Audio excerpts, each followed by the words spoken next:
Saviez-vous que les porcelaines étaient liées au voyage? Non? Eh bien, c'est l'occasion de l'apprendre grâce à la nouvelle exposition temporaire du Musée historique et des porcelaines au château de Nyons.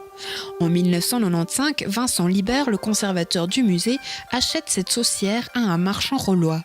Après plusieurs années d'enchères et de recherches, de nombreuses pièces sont rassemblées sous l'exposition intitulée « Le voyage aux Indes, porcelaine chinoise pour des familles suisses ». C'est assez étonnant en fait d'en revoir certaines, puisque certaines je les avais fait photographier en 2008 et puis je ne les avais pas revues depuis.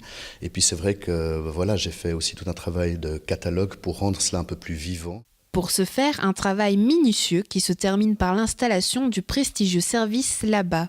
C'est le dernier service que je dois placer avant l'ouverture. C'est très difficile. Disons bon, c'est surtout le toucher. Comment les prendre, on ne sait jamais si une assiette est fêlée et selon la manière dont on la porte, on peut augmenter la fêlure jusqu'à la brisure.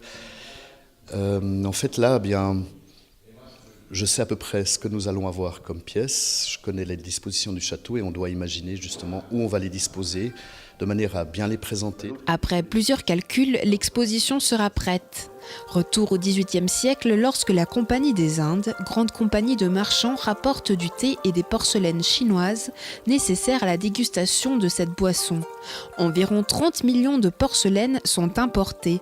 Dans cet engouement, la Suisse ne fait pas exception. Quelques riches familles installées entre Genève et Fribourg commandent même de la vaisselle armoiriée fabriquée et décorée depuis la Chine. On parle là de porcelaine chinoise, faite pour la France, faite pour l'Angleterre, et bien faite pour la Suisse. C'est ici que nous les montrons et c'est la première fois qu'elles sont montrées. Naturellement, il y a beaucoup d'autres porcelaines qu'on trouve dans les familles de la région qui ont été commandées au XVIIIe siècle, mais avec des motifs beaucoup plus simples, enfin sans armoirie, donc on ne peut pas savoir si elles sont arrivées récemment ou non dans ces familles.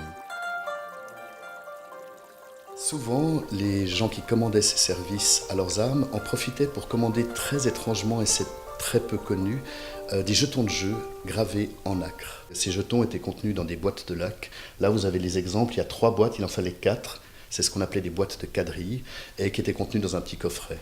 Et ici, nous avons un exemple que je trouve assez intéressant. Nous avons une paire de bougeoirs en argent qui sont aux armes de la famille de Saint-Georges, qui possédait le château de Changin, qui est donc juste à côté de Nyons. Et juste devant, il y a un petit jeton qui est aussi gravé aux armes Saint-Georges. C'est-à-dire qu'il a été commandé en Chine pour cette famille. Au total, ce sont donc des histoires, des portraits et 12 services de table, ou ce qu'il en reste, à découvrir au château de Nyons jusqu'au 23 octobre.